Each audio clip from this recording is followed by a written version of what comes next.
안녕하세요. 넷째 짜라투라는 이렇게 말했다. 28번째 영상입니다.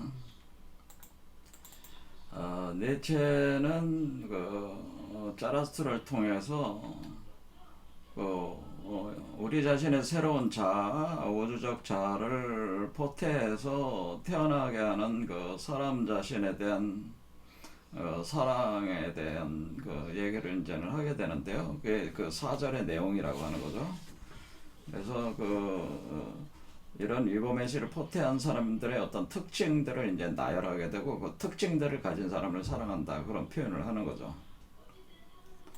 그래서 18가지 문장에 걸쳐서 그 설명을 했는데 지난 시간까지 해서 그 9번째 문장까지 그러니까 고리디오스 매듭으로 제가 설명을 했는데 모든 얽히고 설켜 있는 우리 그 자신 또 우리 문명이 가지고 있는 문제들은 결국에는 이버맨시라고 하는 그 검으로 그 매듭을 쳐야 된다는 거죠. 매듭을 쳐서 다 풀어낼 수가 있다고 하는 그게 이제 9번째 그 문장이었습니다.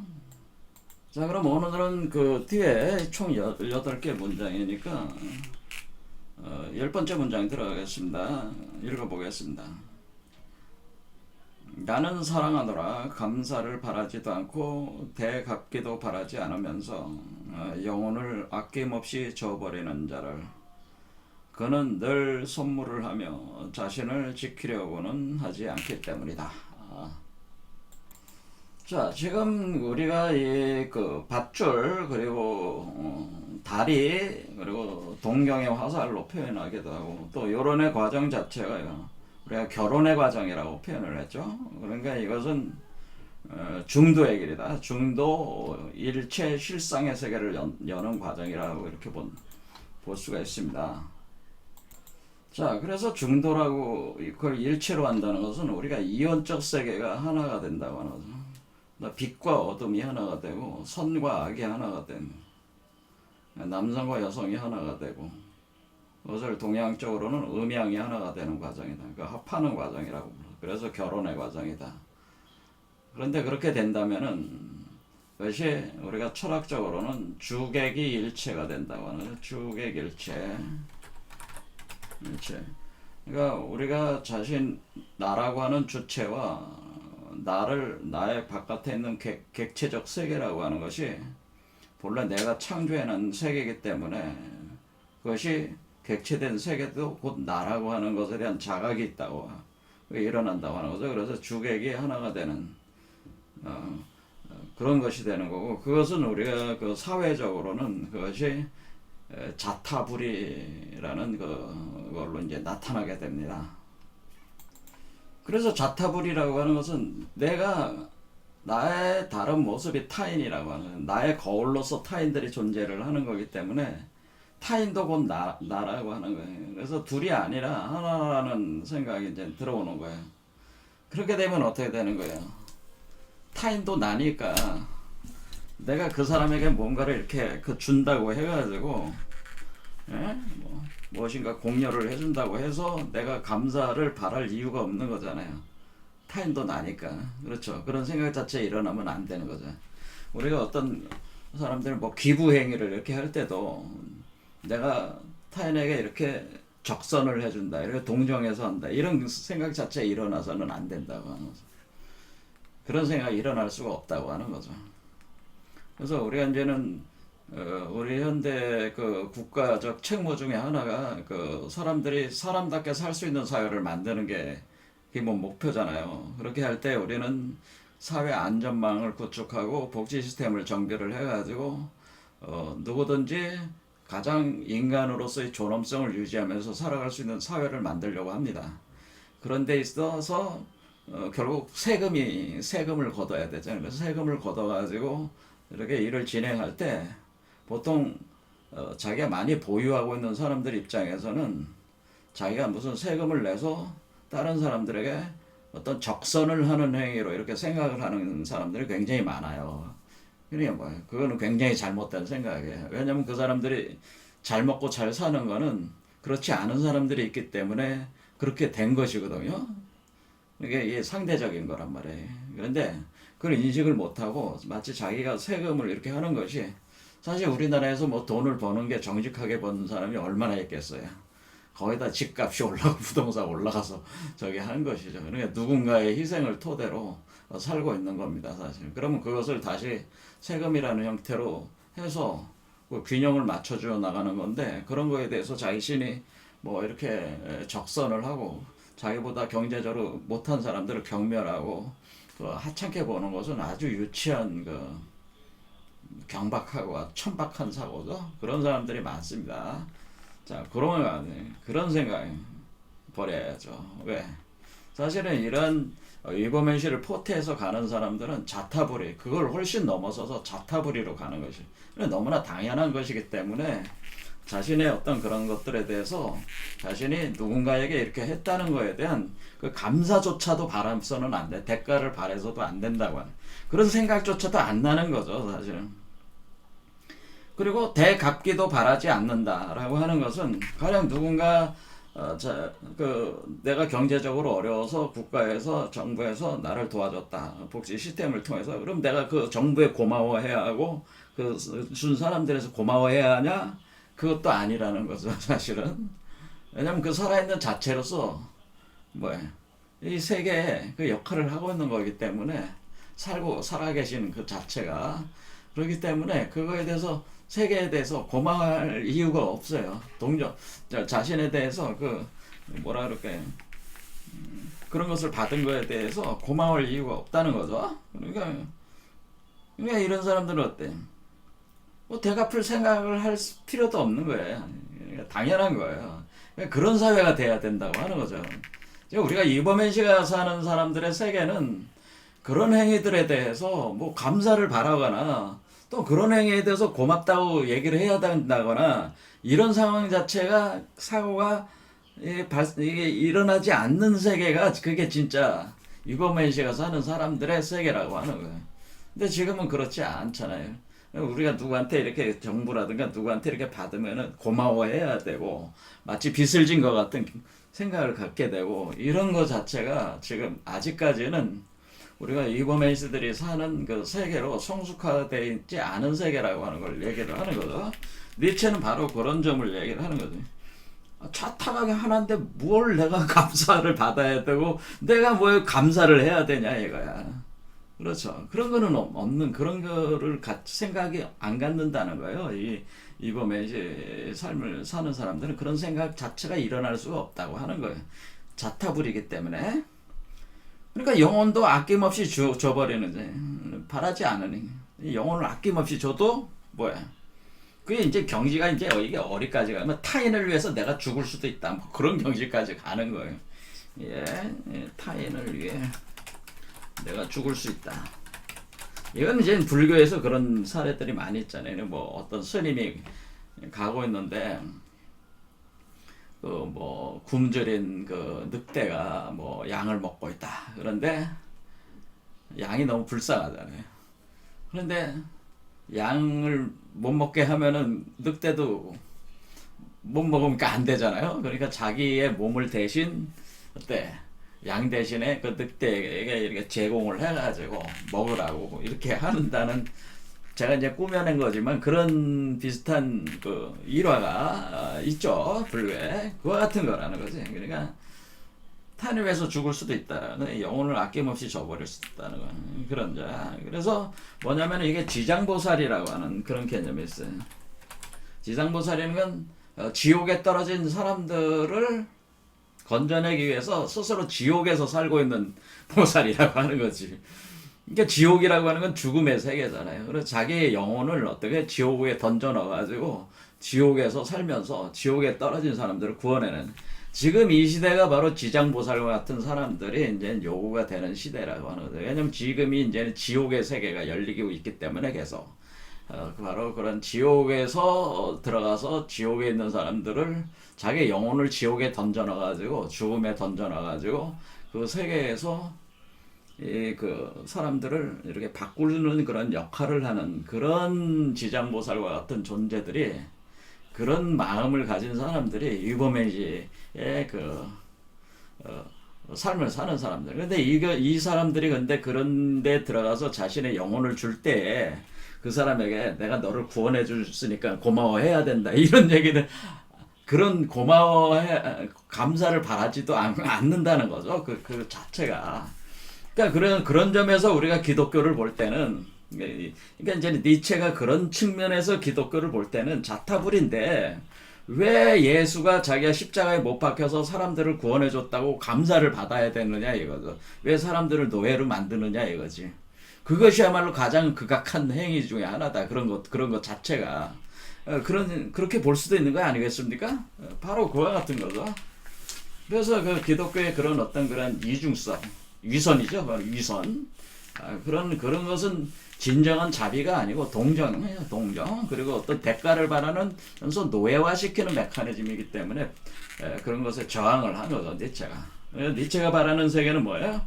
내가 영혼을 줘도, 던져줘도 상대방한테 뭐예요? 상대방을 구원을 해줬어도 구원해줬다는 거에 대해서 감사를 바라지 않는다. 그지?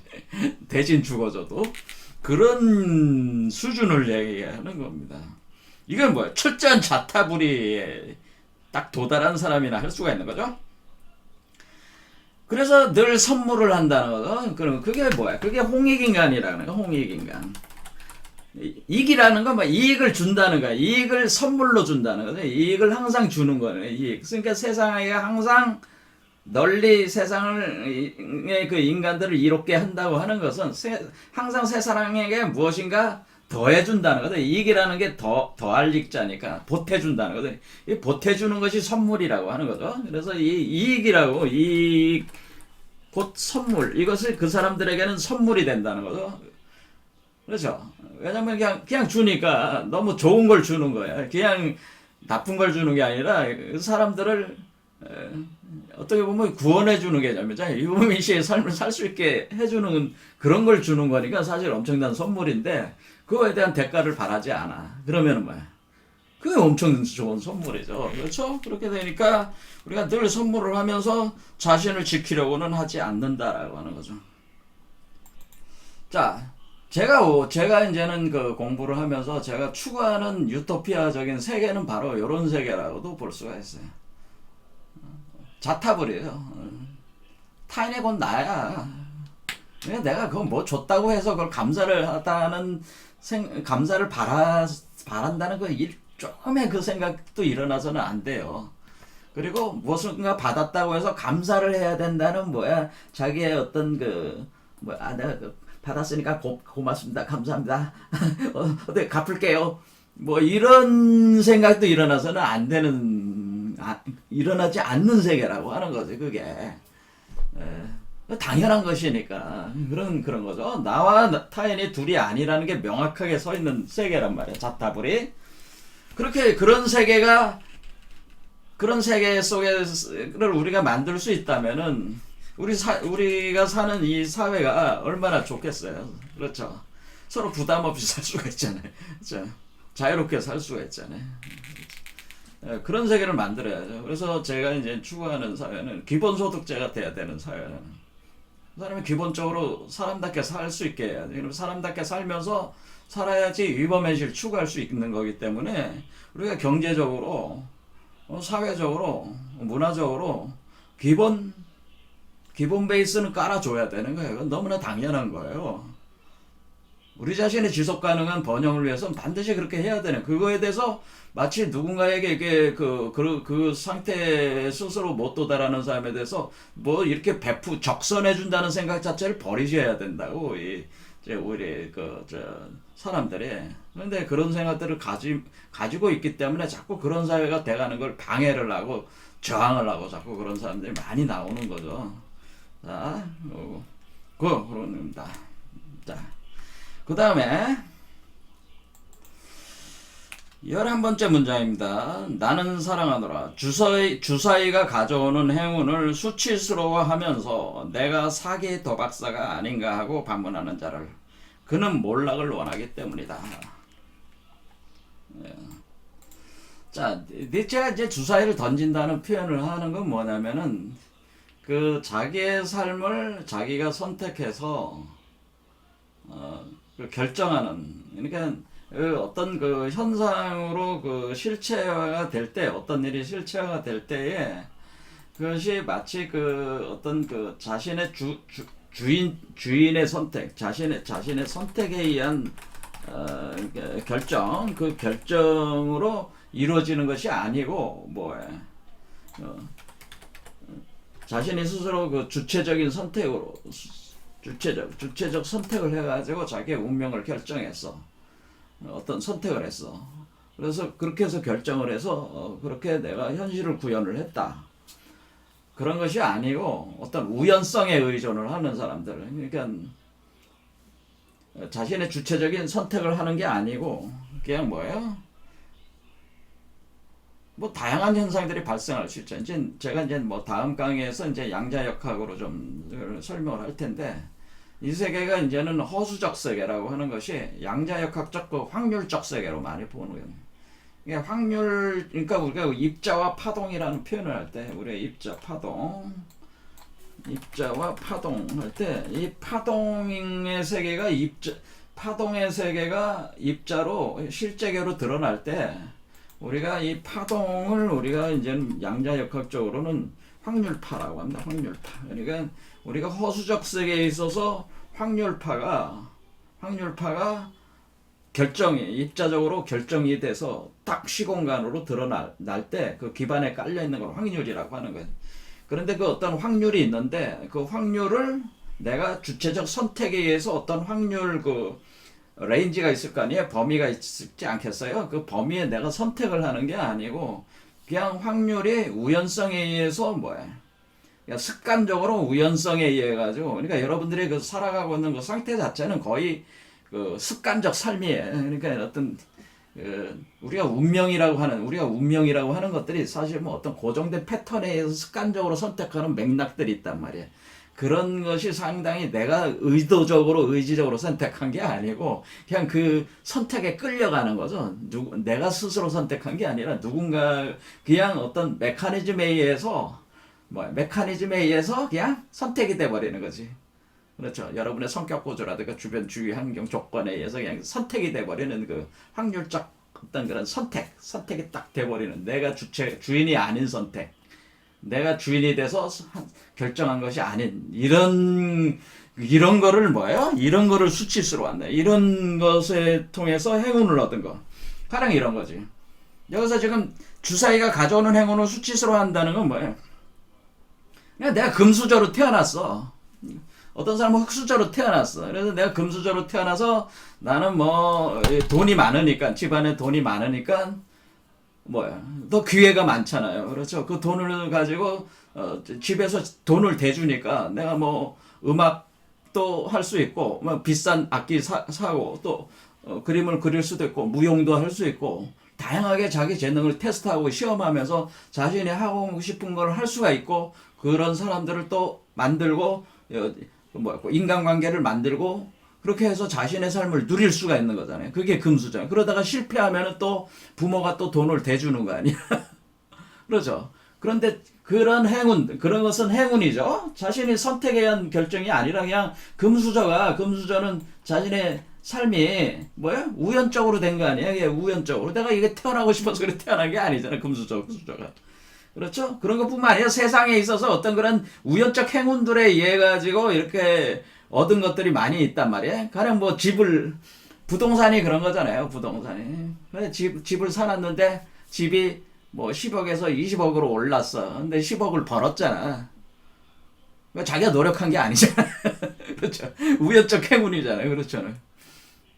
근데 요즘에 다시 폭락은 하고 있죠. 우연적 폭락에 들어갔지만은 이렇게 해서 자기가 이렇게 결정하는 그 삶이 아니고 어떤 우연적 행운의 법칙들을 쫓아가면서 그걸 계속 추적하는 거죠. 그래서 우리가 자꾸 무슨 점을 본다든가 이런 것들이 다 그런 어떤 우연적 행운을 쫓아가는 행위들이잖아요. 그런 것들이. 그러니까 이와 같이. 그런데 그런 것들에 대해서 그걸 수치스러워하지 않고 오히려 사람들은 자기가 그렇게 능력이 있어서 그것을 얻었다고 자기가 착각을 한단 말이에요. 그러니까 자신의 부귀 영화가 우연에 의해 이루어진 게 아니고 마치 자신이 능력이 있어서 자신이 능력이 있어서 이룬 것처럼 착각하게 되고 뭐 해야 돼요? 착각하면 뭐야? 착각하면 이제 거들먹거리는 거죠. 나는 원래 머리도 좋고 뭐 이제 능력도 좋아가지고 이게 한 거야. 내가 잘나서 그런 거야. 뭐 이런 착각을 하게 되니까 어떻게 돼? 그러면서 한마디로 껄떡대면서 사는 거죠. 껄떡대면서 이렇게 하면서 자기는 이렇게 살다가 죽는 거죠. 그게 인생이잖아요. 그런 게 인생이에요. 근데 그게 뭐가 남아요? 오로지 자기 욕망에 따라 이렇게 살다가 그냥 죽어버리는 거 아니에요. 바로 이러한 같은 것을 이제 경멸하는 거죠. 이런 거. 이게 그러니까 그와 같은 그러면서 이런 삶을 살면서 그러면 이제 정신이 제대로 바뀐 사람은 뭐야? 아니 내가 오늘날 성공 이룬 게 사실 아버지 덕에서 내가 이룬 거지. 내가 한 게 도대체 뭐가 있냐?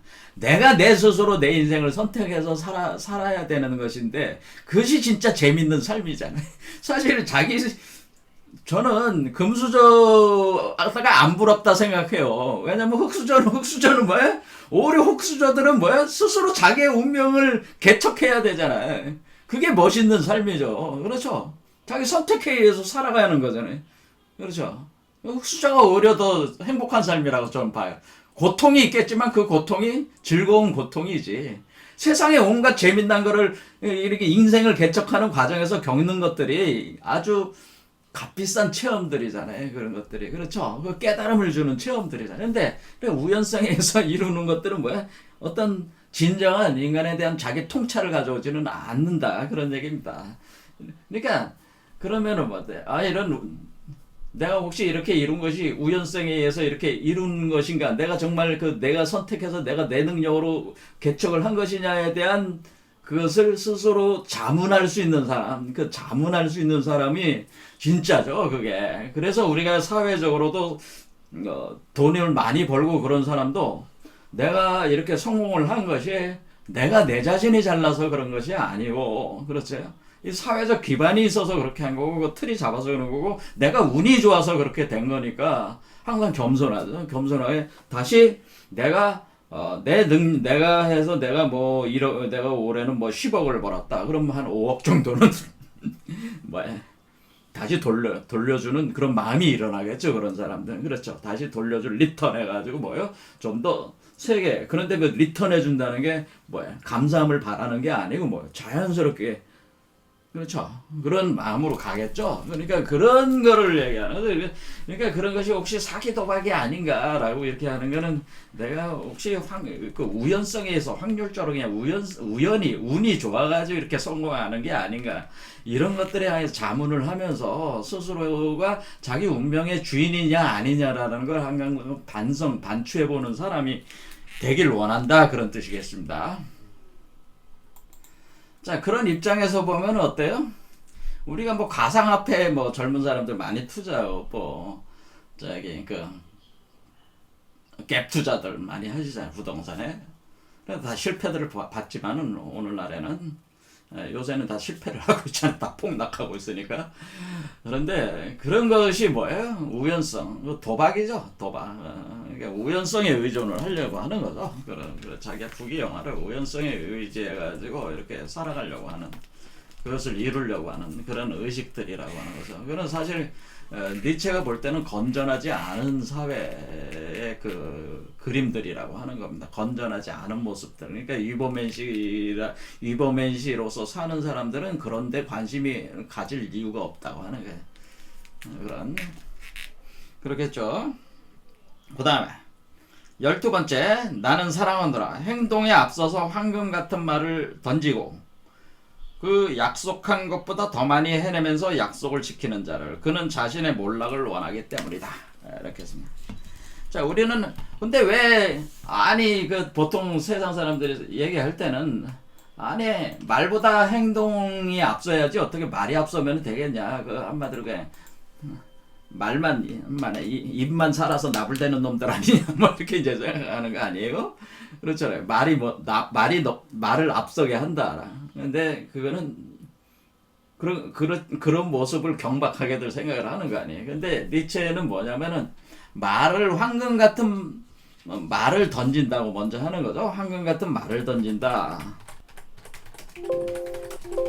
이런 표현합니다.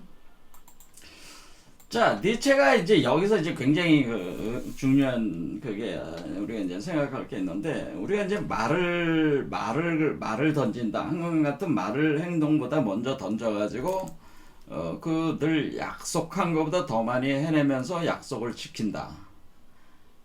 라고 하는 거죠. 이게 도대체 뭐냐라는 거죠. 그래서 이거를 분석하려면은 생각을 많이 해야 돼요. 니체를 이해를 하려면은. 자, 니체가 볼 때는 이제는 니체는 굉장히 심오한 사람이에요. 이 양반이 이런 말을 하는 게 아니고. 이분은 이제 원래 관점적 해석주의자라고 불렀어요. 관점적 해석론자. 해석주의라고 하는 관점적 해석주의라는 그 사유체계가 이제 핵심 중에 하나예요. 이 양반이 관점적 해석이라고 하는 것은 사람마다 다 관점이 있잖아요. 그렇죠. 이 세계를 보는 관점이 있어요. 그렇죠. 그 관점에 의해서 세계를 구성한다는 의미예요. 그러니까 관점적 해석을 통해서 해석주의를 통해 세계를 구성하고 창조한다는 얘기예요. 그러니까 내가 그런 사람마다 관점이 있으니까 그 위버맨시로 살아가는 사람들은 그 자신의 관점이 있는 거야. 자기의 주체적 관점이 있는 거죠. 세계 해석이 있는 거야. 그래서 그 세계 해석한 대로 자기가 원하는 세계를 구성을 하는 거예요. 그리고 그 구성된 대로 창조를 한다고 하는 거죠. 그러니까 관점적 해석이 가장 기본으로 깔려 있는 거예요. 그런데 우리가 이 해석을 한다는 거는 뭐예요? 해석을 한다는 거는 우리가 그 해석을 뭘로 합니까? 그 해석을 여러분들은 언어 논리 구성을 해가지고 해석을 하는 거잖아요. 그래서 우리가 여러분들이 마음으로 무슨 생각을 한다. 생각을 언어로 하잖아요. 그렇죠? 여러분이 언어로 하지. 그러니까 영어를 공부한 사람은 영어라는 언어로 생각하고, 우리 한글로 한 사람은 한글로 생각을 하는 거 아니에요. 언어 아닌 걸로 생각하는 사람 있어요? 있죠. 있긴 있는데 그건 이미지를 떠올리는 거. 하지만 그 이미지도 뭐예요? 어떤 문자나 그림으로 되어 있는 거죠. 그렇죠. 어떤 언어 또는 문자로 되어 있는 문자나 어떤 코드 체계죠. 심벌 체계. 이런 걸로 할 수 있습니다. 또는 문자, 그림, 이미지, 심볼, 이미지 이런 것들이 다 어떤 자기가 해석하는 세계를 이렇게 그려내는 거 아니에요? 언어, 문자, 심볼, 이미지 체계로 이렇게 언어 논리, 그걸 그냥 언어라고 보자고요. 언어, 랭귀지다 이렇게 보면은 이런 거로 해가지고 우리가 어떤 세계를 해석하는데 그 세계를 해석을 하고 그 자기가 원하는 세계를 창조를 한다는 것은 그런 것들로 먼저 그 원하는 세계를 그려내야 된단 말이에요. 그렇죠? 그려내고 그 원하는 그런 모습 그려낸 세계를 현실화시키는 게 그게 우리가 운명을 창조한다는 개념이란 말이에요. 그런 얘기를 하는 거죠. 그러니까 황금 같은 말을 먼저 던진다고 하는 것은 바로 이와 같이 자신의 관점에 있어가지고 논리 구성을 통해가지고 자기가 원하는 세계를 구성을 하고 그 원하는 세계를 현실화시켜 나가는 것이 사실은 약속을 실현하는 과정과 같다. 그런 표현을 한 겁니다. 그럼 이 약속이라는 게 뭐냐라는 거죠. 자, 일단은 이 약속이라는 건 나중에 보기로 하고, 일단은 이렇게 말을 통해서 그러니까 이것이 그 언어 논리 구성을 해서 여러분들이 원하는 어떤 세계를 하나의 씨앗으로 만드는 거예요. 씨앗으로 구성한다는 거는. 여러분들은, 그러니까 우리가 이 현실 세계에 여러분의 의식이 열매를 맺어서 하나의 현실화가 될 때까지는 과정이 있는데 그 과정은 첫 번째는 뭐냐면은 여러분이 언어 논리 구성 또는 어떤 언어, 문자, 심벌, 이미지 체계로 하나의 세계를 구성하는 거예요. 이런 거지 간단히 해서 나는 돈을 한 10억을 벌고 싶다. 10억을 갖고 싶다. 그러면 10억을 갖는 거에 대한 여러분들이 나름대로 그 모습을 상상할 수도 있고 또는 그 수십억을 버는 과정을 상상할 수도 있고 뭔가 이 이야기, 시나리오, 스토리를 구성을 할 거 아니에요. 네가 이랬죠. 그래서 이렇게 해가지고 아니면 뭐 내가 회사 일 열심히 해가지고 뭐 돈을 뭐 매달 얼마씩 저축하고 뭐 이런 나름대로 그 논리를 이렇게 구성을 하는 거 이게 다 이게 생각이 그런 건 그 생각이 씨앗이 되는 거예요, 여러분의. 그럼 그 씨앗이 여러분의 몸에 심어지는 거예요. 똑같아요. 여러분의 이 우리 중도에 여기에다가 그 씨앗이 이렇게 심어져 가지고 그럼 그 생각이 여러분들이 심었을 때 그 생각이 오늘 생각하게 다음날 생각을 잃어버리면 어떻게 돼? 그 씨앗은 자라지 않는 거죠. 그렇죠. 그러면 이걸 계속 길러나가는 거라고, 원래. 이 몸에서. 그러면 씨앗이 나무처럼 자라는 거예요. 여러분의 생각이. 이렇게 자라가지고, 이렇게 열매를 맺는 거죠. 이렇게 열매를 맺는 이 메커니즘으로 가는 거예요. 그래서 이렇게 열매를 맺어나갈, 이렇게 우리가 어떤 일을 현실화 시킬 때는 먼저 의식의 씨앗이 있어야 되고, 그 씨앗을 지속적으로 길러내는 믿음의 힘이 있어야 돼. 이게 씨앗으로 구성하고, 믿음의 힘이 있어가지고 믿음의 힘을 통해 가지고 이걸 자라게 하는 거예요. 그럼 여러분의 마음 속에서 이게 자라나가지고 구체적 현실로 나오는 이것이 열매로 돼가지고 현실로 툭 나오게 되는 겁니다. 이버맨시만 이런 게 아니고 우리의 본래의 우리의 우리가 그러니까 세상에서 얘기하는 그 일체 유심조다라는 표현을 하잖아요. 우리가 마음이 세계를 창조한다고 하는 개념이 이런 식으로 진행이 되는 거예요. 그래서 우리의 무의식 세계, 그러니까 여러분의 무의식 세계, 잠재의식 세계에 먼저 씨앗을 뿌려야지. 왜? 여러분들은 항상 똑같은 방식의 밖으로밖에는 생각할 수 없는 그 운명적 구조를 가졌는데 새로운 씨앗을 심는다는 거는 생각의 맥락을 바꿔주는 거예요.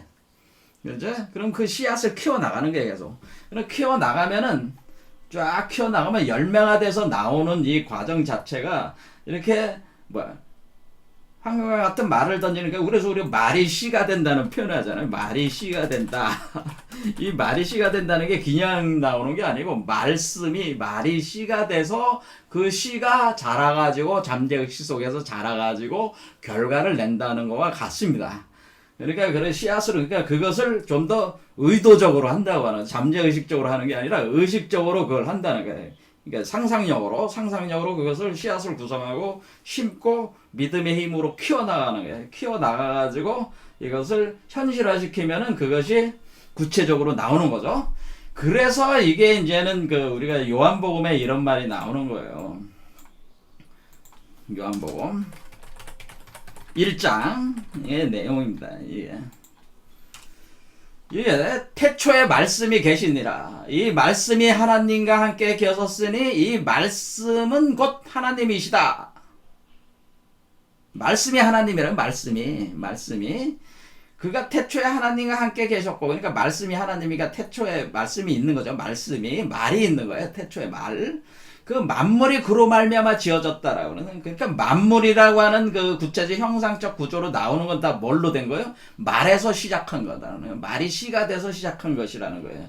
그로 말미암아 지은 것이 하나도 그거 없이 된 것이 없느니라. 바로 이와 같은 얘기입니다. 그러니까 우리가 말이라고 하는 것, 자기가 말을 이렇게 한다고 하는 것, 황금과 같은 말을 던진다는 거는 이 말을 통해서 나는 이버맨시야. 나는 이버맨시라고 뭐 이런 식으로 생각하고 여러분이 말을 던졌어. 그럼 여러분은 이버맨시가 되겠어, 안 되겠어? 여러분은 이버맨시가 되는 씨앗을 뿌린 거야, 그 순간에. 나는 이미 이버맨시야. 나는 이미 이버맨시야. 라고 여러분이 나는 이미 이버맨시고 이버맨시의 삶을 살고 있어. 라고 스스로에게 말을 하면은 어때? 이버맨시가 된다는 거지, 그게.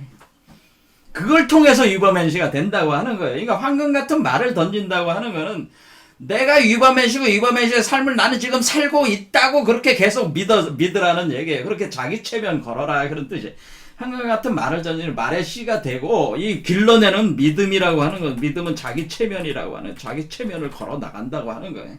억지로 믿는 게 아니라 자기 체면 실제로 그런 것처럼 살으라는 얘기지. 이버맨시처럼 살으라는 게. 그래, 이버맨시가 된다는 거야, 그게.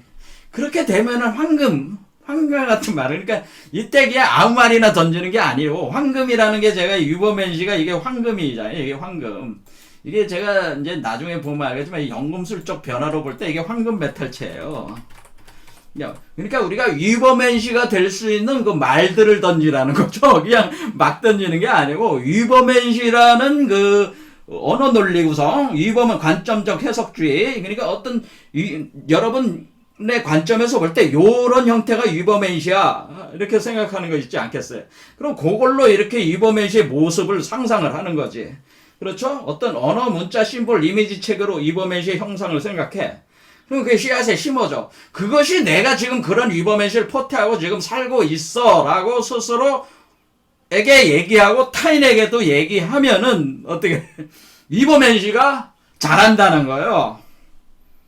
위버맨시의 씨앗이 심어져 가지고 위버맨시가 자라서 위버맨시 열매로 나와서 위버맨시가 된다고 하는 겁니다. 이것이 창조의 그 메커니즘이네. 창조의 메커니즘. 자, 여기서 이제 그런 얘기를 한 겁니다. 그러니까 황금과 같은 말을 던진다고 하는 내가 위버맨시의 형상을 내가 내 관점에서 위버맨 형상이라는 그 이미지를 만들고 그걸 언어로 구체화해가지고 그것을 딱 머리에 떠오른 그것을 심장에 심어가지고, 심장에 있어야 돼. 아래쪽에 심어가지고 심장으로 심장에서 믿음이 확고해야 돼. 이렇게 올라오면은, 그럼 그것이 어때? 그것이 시간이 흐르면서 점점 어떻게 돼? 자신이 그 위버맨시의 그라고 형태가 된 그 새로운 자아로 자기가 태어나는 거란 말이야. 그렇죠? 자, 그러면은 이것이 이제 그런 얘기를 하는 거예요. 그러니까 이것이 창조 메커니즘이라고 하는 거예요. 이게 창조. 그러니까 우리가 인간이 어떻게 자신의 운명을 바꾸냐, 그런 거와 관련된 거예요. 이게 운명을 창조하는 메커니즘이 이렇다고 하는 거예요. 이게. 자, 이해가 되십니까? 자, 그러면은 우리가 여기서 약속이라고 하는 것은 뭐 하냐면은, 자, 약속이 뭡니까? 약속이라고 하는 건 커버넌트란 말이에요. 우리가 구약, 신약, 올드 커버넌트, 신약은 뭐예요? 뉴 커버넌트, 지금 우리가 하고 있는 건 뭐예요? 위버맨시 커버넌트란 말이에요. 위버맨시 커버넌트. 맨시 커버넌트라는 그 계약, 약속이죠. 약속 체계, 위버맨시 커버넌트 계약 약속 체계를 구현해 나가는 거란 말이에요. 이 프로토콜을 구현해 나가는 거란 말이에요. 자, 그러니까 내가 그런 이미지를 만들고 내 자신과 약속하는 거야. 누구와 약속하는 거야? 본래 나와 현실의 나가 약속하는 거야. 근원적인 나, 그게 하늘의 나란 말이야. 그 다음에 현실의 나, 그것이 땅의 나란 말이야. 하늘과 땅의 약속이란 말이야. 이게 그래서 이것을 우리가 하늘과 땅의 약속은 땅의 약속은 뭐냐? 야, 우리가 위버맨시를 길러내자. 우리가 하늘과 땅이 뭐라는 거야? 서로 간에, 야, 하늘, 땅, 우리가 같이 합쳐가지고 위버맨시 만들어내자. 우리 결혼해가지고 계약 맺자. 위버맨시를 같이 왜냐면 위버맨시야말로 우리가 살 수 있는 유일한 길이니까. 이 자식 새끼가 나와야지 우리가 사는 거니까, 새로운 땅으로 우리가 다시 되려면은 어떠냐?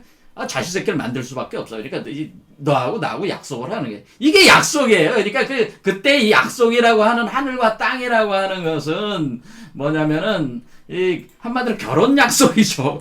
결혼 약속을 한 거야. 근데 그 결혼 약속은 뭐야? 위버맨시를 만들자는 약속이야. 근데 그 약속이 누구와 누구야? 하늘은 뭐냐면 본래 나고, 땅은 뭐예요? 땅은 현재 나란 말이야. 현재 땅을 밟고 사는 현재의 나란 말이야. 그러니까 하늘은 본래 나고, 그러니까 그러니까 결국 뭐야? 이거는 나와 나의 약속이란 말이야. 그냥 이것은 그러니까 내가 나한테 하는 약속이란 말이야. 야, 내가 위버맨시를 낳아야 되겠다. 내 안에 있는 하늘과 땅을 합쳐가지고 내가 위버맨시의 형태를 만들어내가지고 요 그림이 요렇게 돼 있는 위버맨시, 요런 게 위버맨시래. 뭐 조학당에서 가서 들어보니까 위버맨시가 이런 거라고 하더라. 그래서 이런 게 이 이미지와 말로 구성을 해가지고 태어나게 하자. 이렇게 이게 이 약속을 이 약속을 이룬다고 하는 거예요. 이게 약속을 지킨다는 거지. 이해가 되시죠? 이렇게 위법의실, 이것을 약속이라고 하는 것입니다. 그래서 이것이 바로 위법의실 커버넌트입니다. 위법의실 커버넌트. 이런 약속이 보통 이제는 서양권에서는 이것을 신과 인간의 약속으로 많이 표현하는 거예요. 하늘이 신이고 땅이 인간으로서 신과 인간의 합일, 신인 합일 과정에서의 신과 인간의 약속. 뭐요? 신이 인간에게 너의 몸속에 새로운 위버맨시를 포태해가지고 너의 몸속에 태어나게 했다. 너를 내 아내로 삼아서 뭐요? 결혼을 해서 그 안에 포태하게 해서 나를 닮은 그렇죠? 나와 너를 닮은 그 위버맨시를 포태해서 태어나게 하자. 이렇게 약속을 한 거란 말이에요. 그 약속을 이룬다고 하는 겁니다. 자, 이게 약속의 개념입니다. 그래서 여기서 뭐예요? 그거를 그냥 이루는 게 아니고 이런 어떤 태초에 말씀이 계시느라 이 말씀으로 만물을 지은 바 대신 지금 이 만물 우주 하나의 우주적 자아의 세계가 만물이 새롭게 지어지는 거기 때문에 바로 그거 뭐예요? 바로 이 말씀으로 이 말씀의 구조로 언어 논리적 구조로 여러분 마음속에다 심어가지고 이렇게 계속 반복한다고 하는 겁니다. 이렇게 하다 보면은 이게 이제 태어나게 된다고 하는 거예요. 자, 그래서 이런 메커니즘을 아주 잘 이해한 사람이 여러분들 이제는 네빌 고다드라는 사람이 있어요. 네빌 고다드, 이거 끌어당김의 법칙은 네빌 고다드라고 할 수는 없고, 이거는 아주 끌어당김의 법칙은 좀 저열한 법칙이고. 그러니까 이 그러니까 상상력을 현실로 만드는, 상상력을 현실화시키는 어떤 메커니즘을 네빌 고다드가 잘 설명을 해냈어요. 이 양반이 카발라 철학자인데 카발라의 전문 철학자. 자기의 스승이 압둘이라는 사람인데 여기 보면 이제 자료를 보면은 압둘라를 통해 가지고 이 사람이 카발라를 공부를 했어요. 오랫동안 5에서 7년 동안 공부를 해가지고 이 카발라 자체에 내재되어 있는 바로 상상이 현실이 되는 이 메커니즘을 이해를 완전히 했어. 그래서 우리 안에 있는 이게 이제는 여기서 요드회, 바브회 할 때 요드라는 게 요게 씨앗이야, 씨앗.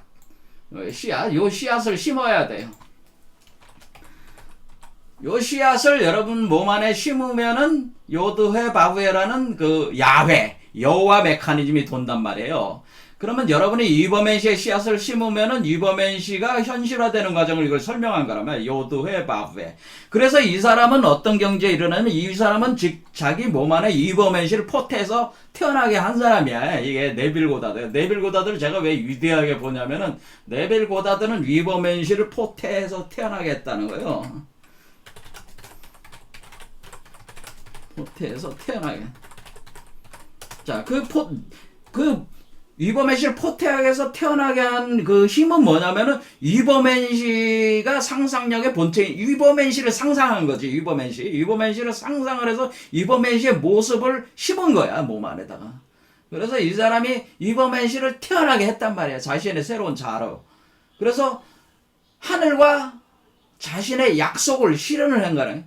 그래서 자기가 죽고 다시 새로 부활했다. 그래서 이 사람이 자기가 이 네빌 고다드의 부활이라고 하는 이 개념이 제가 얘기하는 위버맨시에서 인간이 죽고 그래서 사람이 사람으로선 죽고 위버맨시로 다시 태어나는 부활 메커니즘, 바로 약속의 실현 메커니즘을 이 사람이 구현을 했다, 그런 얘기입니다. 그럴 때 이 사람이 평생 강의를 사람들한테 가르친 거는 어떻게 하면 여러분들이 상상한 것을 현실화시키는 것이 어떻게 하는 것이냐에 대해서 가르쳤는데, 그런 굉장히 낮은 수준의 가르침이고, 진짜는 뭐냐면은 진짜는 여러분 몸 안에 바로 위버맨시를 포태해가지고 생산하는 것이야말로 진짜 상상력을 현실로 만드는 거에 핵심 중에 핵심이기 때문에 여기에 모든 것을 퍼부어라. 그렇게 나중에 나이가 들어가지고는 그것을 자기 몸에 구현한 뒤에 네빌 고다드가 그걸 가리키니까 사람들이 못 알아들어. 그래서 그 전에는 어떤 여자가 이렇게 갈 때, 아주 멋진 옷이 있어. 그래서 내가 내 거 소유라. 나는 돈이 없는데. 저건 100만원짜리인데 나 주머니에 10,000원도 없어. 그러면은, 그거 100만원짜리 얻을 수 있어요. 어떻게 얻어요? 그거는 그 옷을 입은 모습을 상상을 하세요. 자기 전에 상상을 하고 이미 됐다고 상상을 하세요. 계속 그런 상상을 하세요. 그게 무의식에 잠재의식에서 계속 자라납니다. 그 생각이 이런 식의. 그러면 그 생각이 계속 자라나면 그게 현실화가 됩니다. 이런 일들이 실제로 일어나는 거지. 그러니까 이걸 사람들로 하여금 경험하게 하는 거지. 그러니까 자기가 능력이 없어서 못한다는 생각하지 말고 원래 자신에 내재되어 있는 그 힘, 상상력의 힘이 있다고 하는 거예요. 운명을 바꿀 수 있는 힘이 있다고 하는 거예요. 그건 맞는 얘기예요, 정확하게. 그래서 그 힘을, 근데 그 힘을 사람들이 뭐야? 아, 저 이게 이쁘고 저기 하는 거 100만 원짜리 옷을 사고 싶다, 뭐 몇 억짜리 차를 사고 싶다, 뭐 돈을 뭐 몇십억을 벌고 싶다, 뭐 이런 주로 여러분 이게 네빌 고다드가 한탄을 하는 건 뭐야?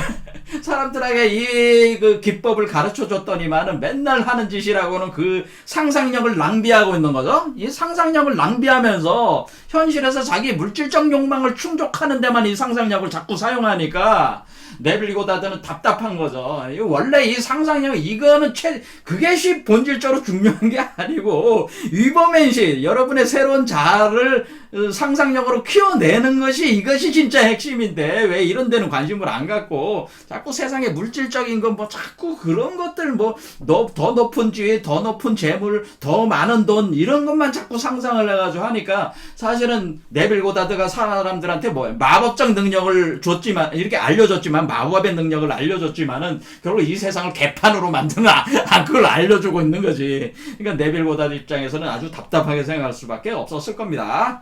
자, 어쨌든 요 네빌 고다드 이 얘기는 다음 시간에 한 번 더 하겠습니다. 이게 왜냐면은 결국에는 우리가 그 상상력으로 뭔가를 창조할 수 있다, 운명을 창조할 수 있다고 하는 것은 사람이라고 하는 것이 결정론적 세계에서 살고 있는 게 아니라고 하는 걸 얘기를 하는 거예요. 그러면 우리가 상상력을 통해서 우리는 미래만 이렇게 그 현실화시키는 게 아니고 과거의 모습도 바꿀 수 있다고 하는 겁니다. 시간을 거슬러 올라가서 여러분의 기억 속에서 과거의 요소라고 하는 여러분들이 그 생각하는 그 기억의 모습조차도 바꿔가지고 거기서부터 다시 바꿔가지고 현실을 다시 만들어낼 수 있다고 하는 것이기 때문에 이런 사고는 뭐예요? 이 우리가 살고 있는 세계는 최소한 인간은 바로 결정론적 세계에 살고 있는 게 아니고 스스로 상상력에 의해서 자신의 운명을 재창조해낼 수 있는 존재가 인간이라고 하는 그거를 사실은 네빌 고다드가 얘기를 했지만은 그 니체도 그거와 똑같은 얘기를 한 거예요. 네빌 고다드와 니체가 똑같은 얘기를 하는 건데 그걸 이제 사람들이 보는. 그러니까 니체가 위버맨시로 운명을 창조한다. 아모르 파티다 이런 얘기를 하는 건 뭐야? 네 스스로 네 운명을 창조하라는 얘기는 뭐예요? 창조할 수 있으니까 창조하라는 얘기예요. 그게. 왜냐면 너는